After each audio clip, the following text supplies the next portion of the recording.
Job లేక ఇబ్బంది పడుతున్నారా? అయితే మెడికల్ కోడింగ్ మీకు మంచి ఆప్షన్. వెంటనే కాల్ చేసి కోర్సులో జాయిన్ అవ్వండి.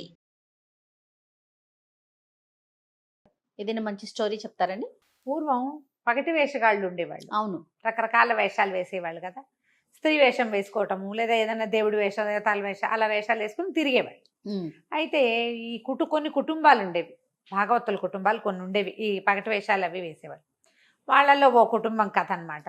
ఆయన పేరు వెంగళాచారి. పాపం చాలా అమాయకుడు. ఏదో వేషం వేసి పొట్టపోసుకునేవాడు, అమాయకంగా ఉండేవాడు. కానీ కొడుకుకి మంగాచారి, వాడు చాలా తెలివైనవాడు. వేషాలు వేసేవాడు, తెలివిగాను ఉండేవాడు. ఈ అమాయక ప్రాణి భర్తకి ఆ భార్య రోజు అడిగేది, ఏమయ్య ఎన్నాళ్ళు ఇట్లా గడుస్తుంది, పావలా తెస్తావు, అర్ధ తెస్తావు, ఎవరో ఒకళ్ళ దగ్గర పోగొట్టుకుంటూ ఉంటావు. ఊరు రాజుగారి దగ్గరికి వెళ్ళి కనీసం మన ఇల్లు గడవడానికి ఒక మంచి పాలావునైనా ఇవ్వమను, ఓ పాల గేదెనో ఆవునో గేదెనో ఇవ్వమని అడుగు అని రోజు పోరేది. ఈ మంగాచారి ఏదో వేషం వేసి డబ్బులు తెచ్చేవాడు. సరిపోయేది కదా, వాళ్ళకి 5-6 చిన్నపిల్లలు ఉండేవాళ్ళు. అయితే ఇతను ఏం చేశాడంటే, ఒకరోజు రాజుగారి దగ్గరికి వెళ్ళాడు. బాబు, ఇల్లు గడవటం లేదండి, ఏదైనా ఒక పాలగొడ్డునైనా ఇప్పించండి, పిల్లాడు ఏదో పావలా తెస్తున్నాడు అని అడిగాడు. రాజుగారు అన్నారు, చాలా జాలేసింది ఆయనకి. పండగలప్పుడు, అప్పుడు ఫంక్షన్లప్పుడు వీళ్ళు వేసే వేషాలు అవన్నీ చాలా బాగుండేవి. వాళ్ళు మంచి కుటుంబాలు. పాపం అమాయకుడు అవటంతో ఇతను సంపాదించుకోలేకపోతున్నాడు. ఆ మందలోంచి నీకు కావాల్సిన దాన్ని తోలుకెళ్ళవయ్యా ఆచారి అన్నాడు. సరే ఇతను వెళ్ళాడు. వెళ్ళి బాగా గొడ్ల సావిట్లో వెతికి ఒక బ్రహ్మాండంగా ఉన్న ఒక గేదెని తోలిపోయాడు. గేదె అనుకున్నాడు, యాక్చువల్గా దున్నపోతు. అది భారీగా ఉండటం ఒకటి ఆయన ఆలోచించాడు. గేదె దున్నపోతా చూసుకోవాలి. పెద్ద పెద్ద కొమ్ములు, మంచి బలిసి బ్రహ్మాండంగా ఉండేసరికి ఇంటి పట్టుకెళ్ళంగానే దిబోమంది భార్య. అయ్యో, ఏం పని చేసావయ్యా. సరే పోని, రాజుగారు తీసుకుపోమన్నాడు కాబట్టి నిన్నెవరు ఏమనరు. దీన్ని అమ్మేసి ఓ 50 రూపాయలు పట్టురా, అమ్మితే 50 వస్తుంది. గేదె అయితే 30, దున్నపోతే అయితే 50, దాంతో వ్యవసాయం కూడా చేసుకోవచ్చు అని చెప్పేసరికల్లా సరే ఈయన ఏం చేశాడు, సంతకి తోలుకెళ్తుంటే ఇలా పక్క ఊళ్ళో ఈ సంతలు ఉన్నాయి. ఆ ఊళ్ళో ఒక నాన్న 2 కొడుకులు ఉన్నారు. వీళ్ళేంటంటే మహా దొంగ మొహాలు.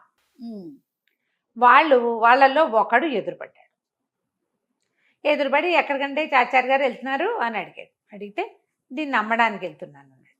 మీరు సంత పట్టుకెళ్తే ఎట్లాగండి, ఎంత అనుకుంటున్నారు అన్నాడు. ఏమో, దీన్ని బేరం కట్టించాలి, నాకు తెలీదు అన్నాడు.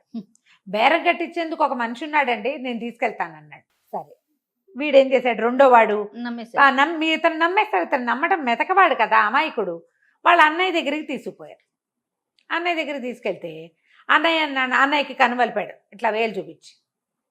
ఆయన చూసి, అబ్బాయి బక్కగొడ్డు, 4 రూపాయలు చేస్తుంది ఇది అని చెప్పేసరికల్లా సరే 4 రూపాయలు చేస్తుందని బేరగాడు చెప్పాడు. అమ్మడానికి బేరం ఎవరి దగ్గర అమ్మాలి, పోనీ 4 రూపాయలైనా వస్తాయని సరేనన్నాడు. ఎవరినైనా బేరం కూడా చూసి పెడతా అంటే చూసి పెడతానండి అన్నాడు. అన్నాక ఆ బేరగాడి దగ్గరికి, ఒక ఆయన దగ్గరికి తీసుకుపోయారు, కొనేవాడి దగ్గరికి.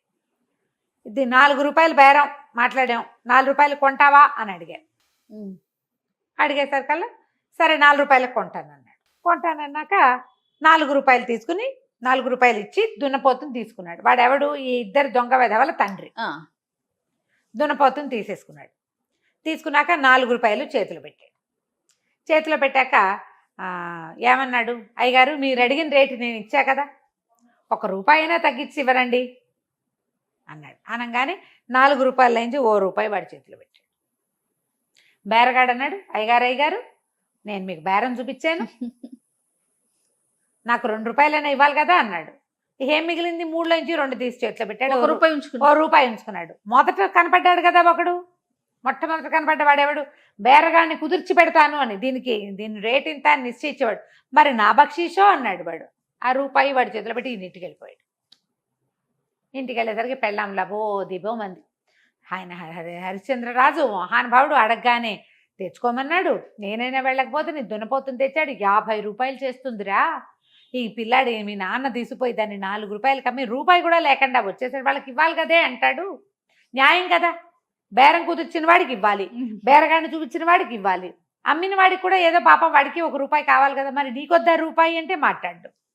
బాగుంది. ఈ మంగాచారి అన్నాడు, అమ్మ నాన్నని బయటికి రానివ్వక నేను కనుక్కుంటానని తండ్రి దగ్గర భోజనం పెట్టాక కూర్చున్నాడు. నాన్న ఎవరు, ఎట్లా ఉంటారు, ఎంత ఎత్తున్నాడు, వాళ్ళిద్దరూ ఒకేలా ఉన్నారా, వాళ్ళ ఇల్లు ఎక్కడా తెలివైన వాడు. అని అన్ని బాగా కనుక్కున్నాడు. మాట్లాడగా వాడికి ఏమర్థమైంది, మొదట వచ్చిన వాడు రెండో వచ్చిన వాడు గ్యారంటీగా అన్నదమ్ములు, వాళ్ళిద్దరు ఒకేలా ఉన్నారు. వీళ్ళిద్దరూ వెళ్ళి ఇంకోటితో మాట్లాడారంటే వాడు కూడా కొంచెం వీళ్ళలాగానే ఎత్తరి మనిషి, నల్లటి వాడు, పుస్తీలు మీసాలు ఉన్నాయి వాడికి. వీళ్ళు అట్టాగే ఉన్నారు. అంటే వాడు అటాచ్మెంట్ అయి ఉండాలి. తండ్రే బాబాయో తాతో మావయ్యో ఏదో ఒకటి. ఇల్లు, వాళ్ళకి ఇల్లు ఉందా అంటే ఇల్లుంది. నేను చూస్తుండగానే దున్నపోతను అక్కడెక్కడో కట్టేశారు, తీసుకుని ఎక్కడికో పోలా. ఈయన విర్రాయను కాబట్టి వాళ్ళ ఇంటికే తీసుకెళ్ళారు. సరే అన్నాడు. సర్లే నాన్న, నువ్వు అన్నం తిని పడుకో, నువ్వు ఇంకా బయటికి వెళ్ళబాక, నేను చూస్తాలే బేరం అని చెప్పి, మన ఇల్లు తెలుసా వాళ్ళకి అన్నాడు. తెలీదు అన్నాడు ఆయన. తెలీదు, ఊరికే వాళ్ళు అడిగారు, వాళ్ళు ఎవరో నేను ఎప్పుడూ చూడలేదన్నాడు. అది వేరే ఊరు, ఇది వేరే ఊరు. కుర్రాడు ఏం చేశాడు, చక్కగా అందమైన అమ్మాయి వేషం వేసుకున్నాడు.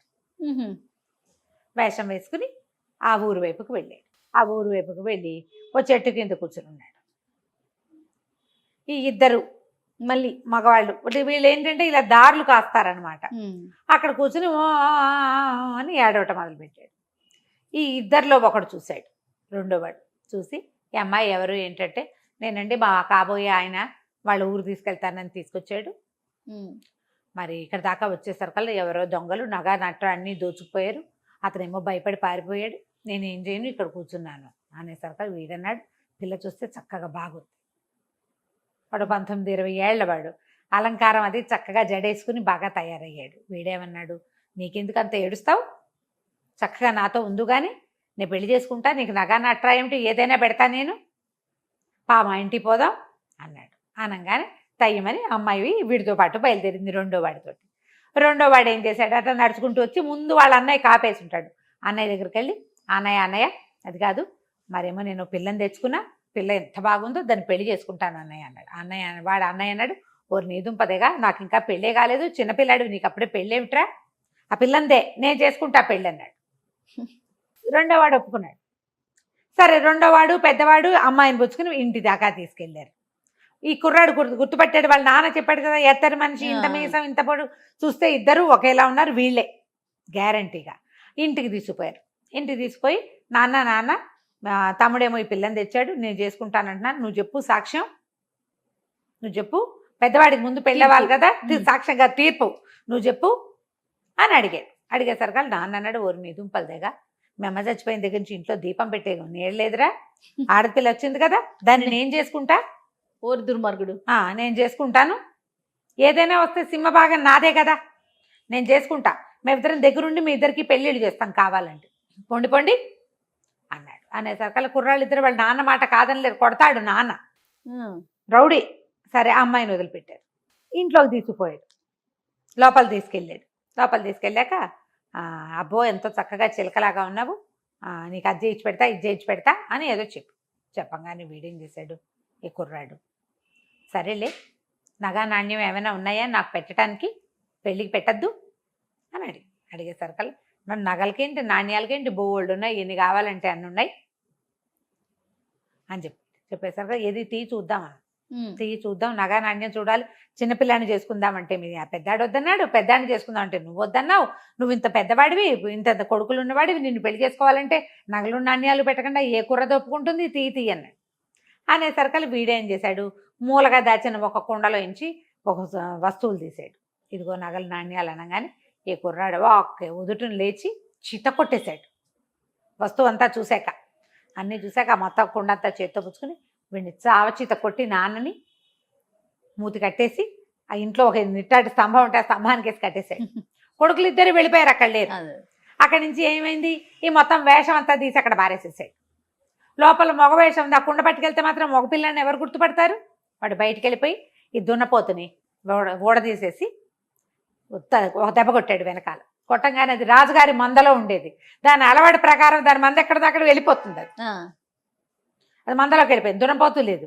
వీళ్ళు దాచిపెట్టారు. ఇంకా వీడిని కొట్టి కట్టేశాక ఇంకా ఇల్లంతా వెతికి అక్కడ ఇక్కడ ఉన్న డబ్బులు, అయితే ఆడవేషం మాత్రం వాడు చూస్తుండగా తీల, కుర్రాన్ని చూసేస్తాడు, మొత్తం అన్ని విద్య వేసుకుని ఆ వేషం తీసి బయట వాళ్ళ ఇంట్లో బారేసి తల తిప్పి చూడకుండా వెళ్ళిపోయాడు బయటికి.